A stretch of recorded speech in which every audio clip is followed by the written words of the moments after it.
ये नहीं रखे हुए। लेकिन आप गज़वा हिंद कहते हैं तो वो कहते हैं ना कि हमने दिवाली पर थोड़ी चलाने के लिए बम बनाए हैं। तो हमने खसूसी तौर पर उनके लिए बनाए हैं और हम उनको खुलकर भी बताते हैं कि हमने आपके ऊपर फाड़ने के लिए या आपके ऊपर फाड़ने के लिए हमने बम बनाए हैं। आपको नहीं लगता कि दो पड़ोसी हैं, ऐसे बयानबाजी हमें गज़वा हिंद वाली बयानबाजी नहीं करनी चाहिए? तो फिर वो हमारी सारी बातें मान लें और आपकी क्या बातें हैं जो इंडिया नहीं मान रहा? इंडिया हमारी गुलामी कर ले। इंडिया सातवें पाताल में होंगे उनको भी मैं छोड़ने वाला नहीं हूँ। यकीन करें जॉब नहीं मिल रही। इंडिया हमसे इतना आईटी में आगे है, पाकिस्तान मैं कहता हूँ 0.00% में आता है इंडिया के आगे। तो इतना आईटी में आ गया, ये नरेंद्र मोदी लेके आया। मैं यकीन करो सलाम पेश करता हूँ नरेंद्र मोदी साहब को। जबरदस्त। जी बिल्कुल।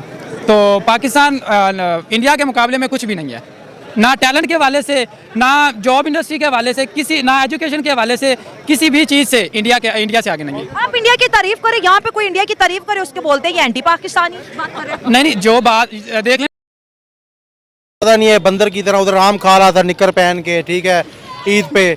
अपनी हालत तो सही नहीं करते हैं और दूसरे इतनी बड़े इंडिया को अब सुपर पावर बनने जा रहा है, उनको मशवरे दे रहा है आप ऐसे कर लो। तुम्हें यकीन करें जॉब नहीं मिल रही। इंडिया हमसे इतना आईटी में आगे है, पाकिस्तान मैं कहता हूँ 0.00% में आता है इंडिया के आगे। तो इतना आईटी में आ गया, ये नरेंद्र मोदी लेके आया। मैं यकीन करो सलाम पेश करता हूँ नरेंद्र मोदी साहब को। जबरदस्त। जी बिल्कुल। तो पाकिस्तान इंडिया के मुकाबले में कुछ भी नहीं है, ना टैलेंट के हवाले से, ना जॉब इंडस्ट्री के हवाले से, ना एजुकेशन के हवाले से, किसी भी चीज़ से इंडिया से आगे नहीं है। आप इंडिया की तारीफ करें, यहाँ पे कोई इंडिया की तारीफ करे उसके बोलते हैं ये एंटी पाकिस्तानी बात कर रहे हैं। नहीं, जो बात देख लेना, इस्लाम में भी ये चीज़ है कि जो आप झूठ नहीं बोलना, आपने सच बोलना है। मैं अगर झूठ बोल दूं कि नहीं पाकिस्तान आ गया, ये आ गया, तो वो फिर गुनाह मिलेगा ना। सच्ची बात की है मैंने।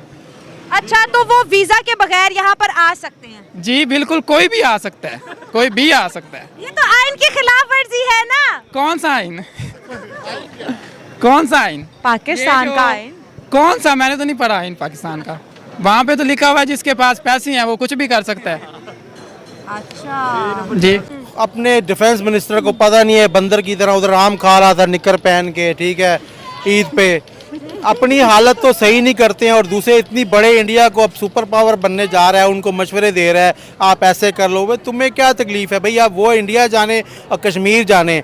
75-76 सालों से हमने कश्मीर तो बेचा है, चूरन तो बेचा है, तो लिहाजा अब इन बातों से कुछ भी नहीं रखा। आप अपने मुल्क के हालात ठीक करें। आपके देखें अब तराने पे भी अफगानी नहीं उठते, उस पर भी आप रोते हो। आपके बच्चे आपके पीछे नहीं आते, उस पर भी रोते हो। आपकी बीवी नहीं मानती तब भी रोते हो। छोड़ दो इंडिया का नाम लेना, अब अपने आप को ठीक करो, दफा करो। इंडिया जाने, उनके काम जाने, अपने मुल्क के हालात ठीक करो। अब तो इंडिया भी कह रहे हैं कि भाई कश्मीर करना बंद करो, अगर बात करनी है तो कश्मीर को बंद करो। होंगे बगैर किसी कंट्रोवर्सी के मान नहीं रहे होंगे। अब उन्हें कोई एक स्क्रीन टाइम चाहिए होगा जैसे, तो वो इसलिए मान रहे होंगे। बाकी आप पूरी हिस्ट्री हमारी उठाकर देख लें, ईच एंड एवरी हमारा मतलब वो एक किताब उठा के देख लें मुतालिया पाकिस्तान की। मैंने भी 9 से लेकर ईच एंड एवरी चीज़ एक ही हमारा माइंडसेट बन गया हुआ है कि इंडिया जी बुरा है, इंडिया खिलाफ है, हमें ये नहीं कर रहा।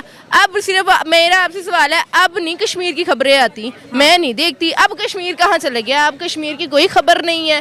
न्यूज़ चैनल बंद हो गया जो हमें कश्मीर की खबरें देने भूल गए हैं। हमारी दिखाई जाती है ना, बिहाइंड उसके कुछ भी नहीं होता, ठीक है। तो ये सारी कहने की बातें होती हैं। पाकिस्तानी अवाम नफरत नहीं करती है पड़ोसियों से? कुछ लोग हैं करते हैं, जिस तरह ये TLP वाले हो गए जो अल्लाह अल्लाह करते हैं, वो इस तरह की चीज़ें होती हैं। चले, अच्छा मुझे ये पता है कैसे ताल्लुकात चाहते हैं दोनों के बीच? मैं यकीन करे बामी मुआशरत चाहता हूँ, एक भाईचारा चाहता हूँ। और इंडिया से गुजारिश है कि मुझे अच्छी से अच्छी जॉब दी जाए। इंडिया क्यों देगा जॉब जब वीजा ही नहीं है? तो वो जॉब क्यों देगा? मैं आईटी का बंदा हूँ ना, देगा। वो प्रेफर करते हैं आईटी के बंदे हमारे पास आए, लेकिन पाकिस्तानी नहीं प्रेफर करते। तो ये चीज़ है। तो वहाँ पर आईटी ज़्यादा बेहतर है पाकिस्तान? जी, वो ना असल में वो चीज़ों को प्रमोट करते हैं, हमारे पाकिस्तानी नहीं करते। हमारे पाकिस्तानी ने किसी ने कोई चीज़ इन्वेंट कर दी है ना, कोई चीज़ डिस्कवर कर ली है, तो अगले दिन या तो वो बंदा गायब होता है या उसका हाथ गायब होता है। ये चीज़ है। इंग्लिश तो स्पेलिंग फसल लग गई। अच्छा, बड़ी मज़ेदार बातें कर रही है। मैं दिल कर रहा है मैं थोड़ा इंटरव्यू आपके साथ और करूं। अच्छा, लीडरशिप की बात की जाए तो पाकिस्तानी कहते हैं कि मोदी साहब की लीडरशिप बड़ी मजबूत है, इस वजह से वो मुल्क मजबूत है। बिल्कुल ठीक कहते हैं। मोदी साहब जिस तरह ऐसे जाते हैं, हमारे जो मियाँ साहब है वो ऐसे आते हैं। ये काम उल्ट हुआ पड़ा है। वो फॉरवर्ड और हम रिवर्स। फॉरवर्ड रिवर्स वाला रिएक्शन है ये। बिल्कुल। आप क्या करें? पाकिस्तान इंडिया से कह रहा है दोस्ती कर लो, वो लिफ्ट नहीं करा रहे। ज़ाहिर बात है, वो हम उनके काबिल ही नहीं है, क्यों वो लिफ्ट करवाएंगे? लिफ्ट करवाने के लिए भी थोड़ा सा स्टैंडर्ड होना चाहिए ना, हमारे में उतना स्टैंडर्ड ही नहीं है। कहाँ इंडिया और कहाँ पाकिस्तान। हम तो कह रहे हैं हमारे पास जज्बा बहुत है, एटम बम भी है। जज्बा है, लेकिन मैं डर भी रहा हूँ कि आप ये चढ़ाएंगे तो पता नहीं कल जिंदगी सारा मजाक सी। ये बात हमें जरूर डाल। फ्रीडम ऑफ स्पीच भी बनना। मेरी जो फ्रीडम ऑफ स्पीच है ये छीन ली गई है मुझसे, यकीन करें। हाथ मेरे बांध गए हैं, यकीन करें। अच्छा इंडिया लंगड़े हैं, हमें क्या जरूरत है कि इंडिया के पीछे रहना है? कश्मीर को नहीं ना छोड़ रहे। भाई- अब वो वहाँ पे अब ये पहला इलेक्शन का फेज खत्म हो गया, फिर 25 को आएगा, फिर 1 अक्टूबर को आएगा। 3 फेज हो रहे हैं, एक के बाद एक कामयाब जलसा। और सीधी वार्निंग इस दफा पाकिस्तान के डिफेंस मिनिस्टर को दी है कि हम इंडिया कह रहा है घुस के मारेंगे, सर्जिकल स्ट्राइक करेंगे। देखिए अपने कश्मीर में तो ये जूते खा के हैं रेंजर वाले। अच्छा। अपने कश्मीर में अभी गए थे, हालात खराब थे, रेंजर गई है, उन्होंने मारा है इनको। हाँ। उन्होंने अपनी पुलिस को मारा है। हाँ। ठीक है, उन्होंने अपने बिजली के बिल ठीक करा लिए हैं। हाँ, ठीक है, ठीक बिजली है। महंगी थी करा ली है। ये अपने कश्मीर में कुछ नहीं कर सकते, तो उनके कश्मीर में ये क्या करेंगे? सही बात है, इनसे भी बात करेंगे। आपको क्या लगता है कि कश्मीर का जो यूथ है आज भी पाकिस्तान को देख रहे हैं कि पाकिस्तान हमारी मदद के लिए आएंगे, बल्कि वो खुद हम पे रहम खा रहे होंगे? वो तो धड़ाधड़ वोटिंग करके जो है अपने रिप्रेजेंटेटिव चुन रहे हैं। अब जो जमहूरी निज़ाम है कश्मीर के अंदर आ रहा है, और पाकिस्तान की हुकूमत से तो उफ भी नहीं निकली। वैसे तो बड़े कहते हैं कश्मीर आज़ाद कराएंगे, इलेक्शंस को लगता है कि वो बैकडोर से मान चुके हैं। जी देखें, पहली तो बात मैं आपसे ये करूँगा कि ये जो पाकिस्तान है ना, इसके जितने भी प्राइम मिनिस्टर हैं या जो भी हैं, जो मुल्क का निज़ाम चला रहे हैं, उस वक्त तक